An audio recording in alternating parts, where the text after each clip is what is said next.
تو میرے بھائی میرے اور آپ کے پاس خدا کو راضی کرنے کے لیے جو پیکج ہے اسلام کے علاوہ کسی کے پاس وہ پیکج بولو ہے ہی نہیں. وہ ہمیں اخلاقیات بھی سکھاتا ہے, وہ ہمیں بتاتا ہے شراب حرام ہے, مردار مت کھاؤ, جانور ذبح کرو اللہ کا نام لے کے, کن جانوروں کو کھانا ہے کن کے قریب نہیں جانا. یہ بھی پوری ڈیٹیل ہمیں کہاں ملے گی؟ اسلام میں ملے گی. غیر مسلموں کے پاس یہ ڈیٹیل بولو ہے کیا؟ نہ. جوا حرام کر دیا اس نے. غیر مسلم سے پوچھو جوا حلال ہے حرام ہے, ان کی ساری زندگی سوچتے ہی رہیں گے لیگل ہونا چاہیے کہ انلیگل ہونا چاہیے, سوچتے رہیں گے. سود کے بارے میں سوچتے رہیں گے. غیر مسلموں سے پوچھو بال رکھنے چاہیے کہ نہیں رکھنے چاہیے, کچھ کہیں گے بالکل ٹنٹ پنڈ ہونی چاہیے, کچھ کہیں گے ہر طرح کے بال بڑھا لو. اسلام سے پوچھو, اسلام کہتا ہے عورت کو سر کے بال بڑھانے چاہیے, اس کی فطرت کا حصہ ہے. مرد کے پاس آپشن ہے سر کے بال رکھے یا سر منڈائے, اور جب سر ٹنڈ کرائے تو لوگ شعر پڑھیں حسن تیرا اس طرح سالم رہا, سر مڈانے پر بھی تو ظالم رہا. کچھ لوگوں پہ ٹنڈ جچتی ہے.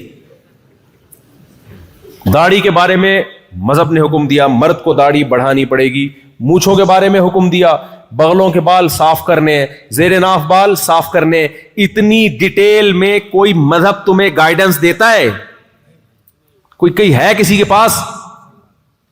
ماں باپ جوان ہو تو کیا سلوک ہے, بوڑھے ہو جائے تو کیا سلوک ہے, ماں باپ کا نان نفقہ کس کے ذمے ہے, خرچہ پانی کس گورنمنٹ کے ذمے یا اولاد کے ذمے؟ غیر مسلموں نے بوڑھے ماں باپ کا سارا خرچہ حکومت پہ ڈال دیا, اولڈ ہاؤس.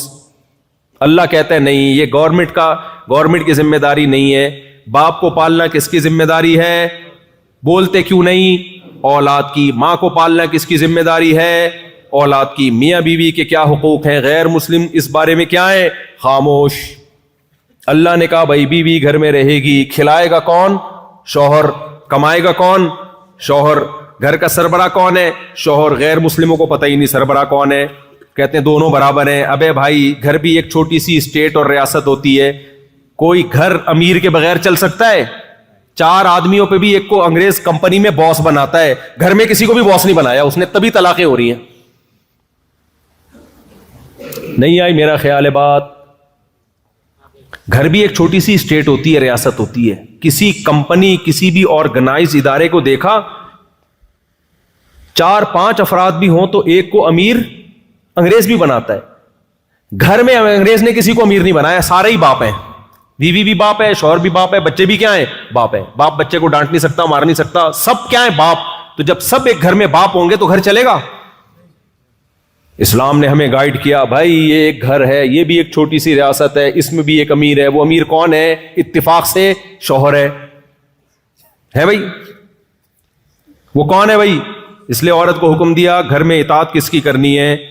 شوہر کی, تاکہ یہ گھر چلے. تبھی مسلمانوں کے گھر چل جاتے ہیں, غیر مسلموں کے گھر بنتے ہی نہیں ہے. چلتے کہاں سے؟ اور بنتے ہیں تو بڑی مشکل سے چلتے ہیں. طلاقوں کا ریشو اتنی طلاقیں, اللہ کی پناہ. تو میرے بھائی اپنے مذہب پہ فخر کرو. سمجھتے ہو؟ مذہب پہ کیا کرو؟ فخر کرو, شکر کرو اور دعا مانگا کرو. ربنا لا تزغ قلوبنا بعد اذ ہدیتنا وہب لنا من لدنک رحمہ. اے اللہ جب تو نے ہمیں اسلام دے دیا تو اب ہمارے دلوں کو اسلام سے ہٹانا نہیں, موت تک ہمیں ایمان پہ قائم رکھنا. بہت بڑا احسان ہے اللہ کا, خدا کی قسم. تو اب اس احسان کے کچھ تقاضے ہیں. وہ کیا تقاضے ہیں؟ سب سے پہلے اپنا عقیدہ درست. اسلام کیا کہتا ہے؟ جس نے ہمیں نعمتیں دی ہیں اس کا شکر ادا کرو. تو شکر میں سب سے پہلی چیز یہ ہے کہ جس نے دی ہے مانو کہ وہی دینے کے قابل ہے, اس کے علاوہ کسی کو دینے کا اختیار نہیں ہے. اس لیے اسلام میں سب سے بڑا جرم کیا ہے؟ شرک. وَمَن يَدْعُ مَعَ اللَّهِ إِلَٰهًا آخر, جو اللہ کے سوا کسی کو پکارے گا تو اللہ کہتا ہے اس کا حساب کس کے ذمے ہے؟ میرے ذمے ہے, میں نہیں چھوڑوں گا اس کو. اس لیے ہم نعرہ صرف یا اللہ مدد, یا رسول اللہ مدد کا نعرہ بولتے کیوں نہیں لگے گا. یا علی مدد بولو نا نہیں. ایاک نعبد و ایاک نستعین، اے اللہ ہم تیری ہی عبادت کرتے ہیں اور صرف تجھ سے مدد طلب کرتے ہیں. اللہ نے جب ہمیں بنایا تھا پانی سے، اس بنانے میں کوئی پیغمبر کوئی فرشتہ اللہ کے ساتھ شریک نہیں تھا. اللہ کہتے ہیں جب میں خود مختار ہوں، میں نے بنایا، تو ضرورتوں میں پکارو گے بھی کسے؟ صرف مجھے. لوگ کہتے ہیں کہ اللہ نے اپنے پیغمبر کو بھی اختیارات دے رکھے ہیں، اللہ کے دینے سے پیغمبر کے پاس بھی اختیارات آ گئے. اللہ قرآن میں جگہ جگہ اس شرک کی نفی کرتا ہے. اللہ کہتا ہے میں نے کسی کو کوئی اختیار نہیں دیا، نہ پیغمبر کو نہ کسی ولی کو. معجزے جو پیغمبروں سے صادر ہوتے ہیں وہ پیغمبروں سے نہیں ہوتے، وہ اصل میں کس سے ہوتے ہیں؟ اللہ سے ہوتے ہیں. اللہ نے کسی پیغمبر کو اختیار نہیں دیا کہ جب چاہے چاند کے 2 ٹکڑے کر دے، نہ. جب اللہ نے چاہا پیغمبر پہ وحی نازل کی کہ اے نبی آپ چاند کی طرف اشارہ کریں، میں اپنی قدرت سے چاند کے 2 ٹکڑے کر دوں گا. نبی نے اشارہ کیا، اللہ نے ٹکڑے کر دیے. تو یہ اختیار کس کے پاس ہے؟ اللہ کے پاس. پھر جوڑنے والا بھی کون چاند کو دوبارہ؟ اللہ. موسیٰ علیہ الصلوۃ والسلام کو اللہ نے کہا کہ لاٹھی زمین پہ ڈالو میں سانپ بنا دوں گا. حضرت موسیٰ کو اللہ نے یہ اختیار نہیں دیا کہ جب چاہو آپ لاٹھی کو سانپ بنا دو. اگر اللہ نے یہ اختیار دیا ہوتا تو موسیٰ علیہ السلام نے جب لاٹھی زمین پہ ڈالی تھی پہلی دفعہ اور وہ سانپ بنی تھی تو موسیٰ علیہ السلام خوف سے بھاگتے نہیں. قرآن کہتا ہے کہ موسیٰ علیہ السلام بھاگے ولم یعقب، پیچھے مڑ کے بھی نہیں دیکھا، اتنا خوف زدہ ہو گئے اس سانپ سے. اللہ نے فرمایا یا موسیٰ اقبل، اے موسیٰ واپس پلٹ اور اس کو ہاتھ میں پکڑ لے. سنعیدھا سیرتھا الاولی، جس خدا نے اس لاٹھی کو سانپ بنایا ہے وہی رب اس سانپ کو دوبارہ لاٹھی بنا دے گا. پتا چلا کہ بھائی موسیٰ نہ لاٹھی کو سانپ بنا سکتے تھے، نہ سانپ کو ریورس کر کے دوبارہ لاٹھی بنا سکتے تھے. یہ سارے کام کون کر رہا تھا؟ اللہ کر رہا تھا. موسیٰ علیہ السلام جب دریا کے کنارے، پانی کے کنارے آ کے کھڑے ہوئے ہیں اور پریشان کہ پیچھے فرعون کا لشکر آگے دریا، بنی اسرائیل نے پوچھا انا لمدرکون، اے موسیٰ مر گئے، آج تو ہم مر گئے. موسیٰ علیہ السلام نے یہ نہیں فرمایا کہ نہیں مرے، بلکہ میں لاٹھی ابھی ڈالوں گا، پانی پہ ماروں گا اور اپنی طاقت سے پانی کو 2 حصوں میں تقسیم کر دوں گا. نہ نہ نہ نہ. موسیٰ علیہ السلام نے فرمایا کلا، جس اللہ نے اتنی مدد کی ہے آج دوبارہ وہ مدد کرے گا. کرے گا کیسے یہ مجھے معلوم نہیں ہے، مدد ضرور آئے گی، یہ نہیں پتا کیسے آئے گی. ان معی ربی، میرے ساتھ رب ہے. اللہ فرماتے ہیں ہم نے موسیٰ کو کہا کہ لاٹھی پانی پہ مار، فن فلقا فکان کل فرق کالطود العظیم. اللہ نے اپنی قدرت سے اس پانی کو 2 ٹکڑوں میں تقسیم کر دیا. تو یہ سارے کام کون کر رہا ہے میرے بھائی؟ اللہ. تو پیغمبروں کے پاس کوئی اختیارات نہیں ہے، فرشتوں کے پاس اختیارات نہیں ہے. آپ کو لوگ شرک پہ ابھاریں گے، بولیں گے لو بھیا مفتی صاحب اوٹ پٹانگ باتیں کر کے جا رہے ہیں، بارش برسانے کے فرشتے الگ ہیں، موت کا فرشتہ الگ ہے بھائی. تو جب موت دینے کا اختیار فرشتے کے پاس ہے، بارش برسانے کا اختیار فرشتے کے پاس ہے، تو کیا پیغمبروں کے پاس اولاد دینے کا اختیار نہیں ہو سکتا، بگڑی بنانے کا اختیار نہیں ہو سکتا؟ نہ موت کا اختیار فرشتے کے پاس نہیں ہے. موت، روح نکالنے کا کام فرشتے سے لیا جاتا ہے، اختیارات فرشتے کو نہیں دیے جاتے. اس کی مثال ایسے ہے، میرے ہاتھ میں قلم ہے، آپ مجھے کہتے ہیں مفتی صاحب اس پہ سائن کر دیں، میں قلم سے سائن کرتا ہوں. آپ کہتے ہیں لے بھائی مفتی صاحب نے قلم سے سائن کا کام لیا ہے، لہذا قلم کے پاس یہ اختیارات ہیں کہ وہ سائن کر سکتا ہے. آپ نے کیا کیا؟ وہ پین مجھ سے لے لیا اور کہا آئندہ کبھی سائن کروانا ہوا تو چونکہ آپ قلم سے سائن کرواتے ہیں لہذا میں ڈائریکٹ قلم سے کہہ دیا کروں گا کہ وہ سائن کر دے. میں کیا کہوں گا میرے بھائی؟ قلم کے پاس نہ میرا نام لکھنے کا اختیار، نہ قلم کے پاس ایک تحریر لکھنے کا اختیار. قلم کا کام ہے جیسا جیسا میں اس کو جہاں جہاں گھماؤں گا اسی حساب سے وہ گھومے گا. تو اللہ میاں نے بھی موت کے فرشتے کو گچی سے پکڑا ہوا ہے اور بولا ہوا ہے کہ جیسے جیسے میں تجھ سے کام لوں گا اس طریقے سے تو روح قبض کرے گا. یہی وجہ ہے کہ ہم موت اور حیات کی دعا کبھی فرشتے سے نہیں مانگتے. کبھی ہم یہ نہیں کہتے اے اسرافیل، اے موت کے فرشتے کائنڈلی تھوڑی سی مجھے 1 سال کے لیے مہلت دے دے. ہمیں پتہ ہے یہ فرشتے کے پاس اختیارات نہیں ہے. ہم دعائیں کس سے مانگتے ہیں بھائی؟ اللہ سے. اے اللہ ابھی اس نے دوسری شادی کرنی ہے, ابھی 4 کرنی ہے, اے اللہ اس کو تھوڑی زندگی مزید دے دے, کرنے کے بعد یہ اس نے ویسے ہی مر جانا ہے تھوڑے دنوں میں, ابھی کیا کر دے, اس کو اختیارات دے دے, ابھی تھوڑی سی مہلت دے دے. تو بھائی اللہ فرشتوں سے کام لیتا ہے, اس کا مطلب یہ نہیں ہے کہ فرشتوں کے پاس اختیارات آ گئے ہیں. اللہ نے خضر علیہ السلام سے بھی کچھ کام لیے ہیں, اختیارات خضر علیہ السلام کو بھی نہیں دیے. تو نہ اختیارات پیغمبروں کے پاس نہ فرشتوں کے پاس, یہ سارے اختیارات کس کے پاس ہیں؟ اللہ کے پاس. ایک اور طریقے سے لوگ دھوکہ دیتے ہیں, بولتے ہیں لو بھائی یہ وہابڑے, وہابیوں کی سپرلیٹو ڈگری ہے وہابڑے. کہتے ہیں یہ وہابڑے عجیب بات کرتے ہیں کہ اللہ سے مانگو, جب ان کو مدد کی ضرورت پڑتی ہے پولیس سے مدد مانگتے ہیں کہ نہیں مانگتے ہیں بھائی؟ یہ پولیس سے مدد مانگتے ہیں, تو واہ پولیس سے مدد مانگنا جائز اور نبی سے مدد مانگنا جائز نہیں ہے. معاذ اللہ, انہوں نے تو نبی کا مقام پولیس سے بھی گھٹا دیا. بھائی جان آپ بحث کو خلط مل کر رہے ہو. مدد 2 طرح کی ہوتی ہے, ایک اسباب کے تحت اور ایک اسباب سے ہٹ کے. جب پولیس سے ہم مدد مانگتے ہیں تو وہ سائنٹیفک لاجک ہوتی ہے. فون کرو گے آپ, وہ گاڑی میں بیٹھ کے چلتے ہوئے آئیں گے, سائنسی اسباب اختیار کریں گے. اسباب کے اندر جو مدد مانگی جاتی ہے وہ شرک نہیں ہے, وہ تو ہم صبح شام ایک دوسرے سے مدد مانگ رہے ہوتے ہیں. وہ مدد مانگنا شرک ہے جو اسباب سے ہٹ کر. اللہ کوئی سبب نہ بھی ہو تو بھی کام کر سکتا ہے. ابراہیم علیہ السلام کو آگ میں ڈالا گیا, زندہ رہنے کی کوئی سائنٹیفک لاجک ہے؟ کوئی سائنسدان مانے گا؟ نہ, لیکن اللہ نے بچا کے دکھا دیا. عیسیٰ ابن مریم کو بغیر باپ کے پیدا کیا, کوئی سائنسدان مانے گا؟ بولتے کیوں نہیں؟ نہیں مانے گا. ایک ایتھیسٹ نے کہا جب سے یہ ویڈیو کیمرے ایجاد ہوئے ہیں کرامتیں بند ہو گئی ہیں. تو کسی نے جواب میں دیا کہ بندر کا انسان بننا بھی بند ہو گیا جب سے. کہتے ہیں نا یہ سائنسدان کے بندر سے بنے ہیں. میں ابھی جنگل میں گیا ہوں نا, وہاں شپاٹا میں, شپاٹا اتنی مشکل سے, ایک اوکاچی مچی اتنی مشکل سے یاد ہوا تھا جاپان میں, ایک شپاٹا. تو وہاں اتنے بندروں کی قسمیں نظر آئیں, کوئی جوئیں نکال رہا ہے. میں نے کہا کوئی ایسا بندر دیکھو یار جو تھوڑا تھوڑا انسان بننا شروع ہو گیا ہو, تھوڑا تھوڑا سا لک آ رہا ہو اس میں. بے شک کروڑوں سال میں ہوا ہو بھائی, کروڑوں سال میں کچھ بندر تو ایسے ہوتے جو آدھے بندر ہوتے آدھے وسیم لگ رہے ہوتے, غفار لگ رہے ہوتے. ایک ایسی نسل ہونی چاہیے تھی نا. یہ کیا بات ہے کہ ڈائریکٹ بندر نے چھلانگ مان کے انسان بنا اور بیچ کی ساری نسلیں اچانک مارکیٹ سے شارٹ ہو گئیں. تو اس لیے یہ سب پھینکنے کی باتیں, اس طرح کی باتیں جب سائنٹسٹ کیا کریں تو بیٹھ کے لپیٹا کرو, اس کی کوئی لاجک نہیں ہے, فضول باتیں ہیں بالکل. خدا سے باغی کر رہے ہیں تمہیں.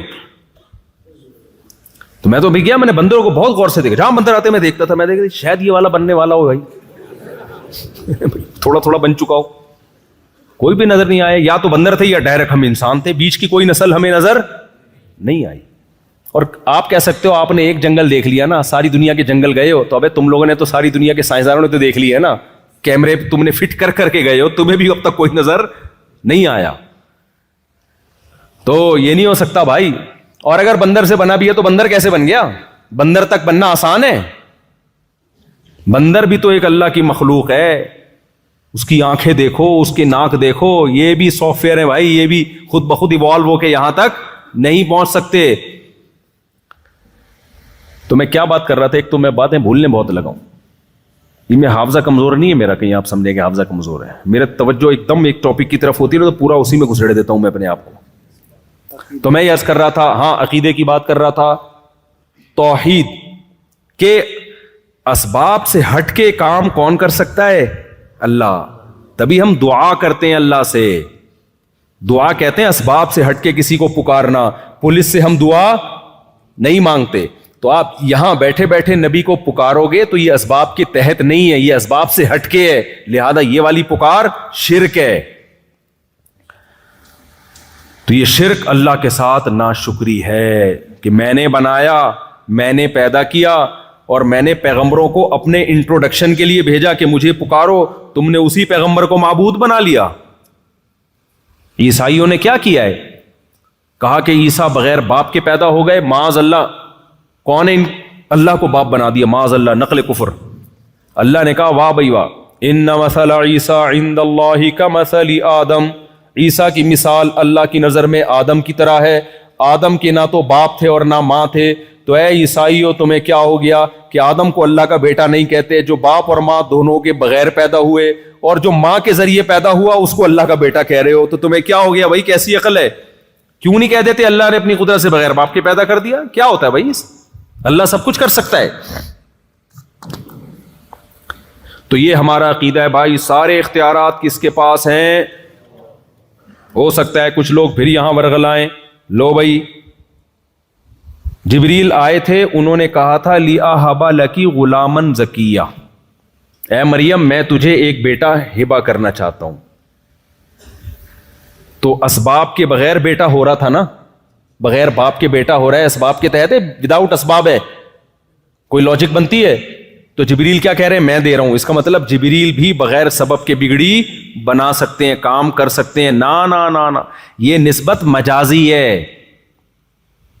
بعض دفعہ کام کوئی کر رہا ہوتا ہے، کسی سے لے رہا ہوتا ہے، تو نسبت مجازن اس کی طرف کر دی جاتی ہے. سمجھتے ہو کہ نہیں سمجھتے؟ جیسے قرآن میں آتا ہے کہ حلال و حرام کرنا صرف اللہ کا اختیار ہے، نبی کو بھی اختیار نہیں. لِمَ تُحَرِّمُ مَا أَحَلَّ اللَّهُ لَكَ، اے نبی جس چیز کو اللہ نے حلال کر دیا آپ اس کو حرام نہیں کر سکتے. دوسری جگہ قرآن کہہ رہا ہے یحل لہم الطیبات ویحرم علیہم الخبائث، نبی ناجائز چیزوں کو حرام کر کے جائیں گے. ہیں بھائی، ایک طرف قرآن کہہ رہے اے نبی آپ حرام حلال کا رائٹ آپ کے پاس نہیں ہے، ایک طرف اللہ کہہ رہے آپ بری چیزوں کو حرام کون کرے گا؟ آپ کریں گے. بھائی حرام اللہ ہی کرے گا، لیکن چونکہ نبی کی زبان کے ذریعے کرے گا اس لیے مجازن نسبت کس کی طرف کر دی؟ بولو، نبی کی طرف کر دی. یہ نسبت مجازی کہلاتی ہے. حقیقت میں کون کر رہا ہے؟ اس کی میں اکثر مثال دیتا ہوں. آپ ہوٹل میں جاتے ہو یا کسی کی دعوت میں جاتے ہو، کسی نے پوچھا بھائی تو نے کتنی بریانی کھائی؟ آپ نے کہا میں 2 پلیٹیں کھا گیا. اگلا کہہ رہے کمبخت تجھے بریانی کھانے بھیجا تھا، پلیٹیں کھانے تھوڑی بھیجا تھا میں نے تجھے، تو کیا کر کے آیا ہے؟ تو آپ کیا کہو گے؟ بھائی کھائی بریانی ہے، لیکن بریانی اور پلیٹوں کا ظرف مظروف کا رشتہ ہے آپس میں.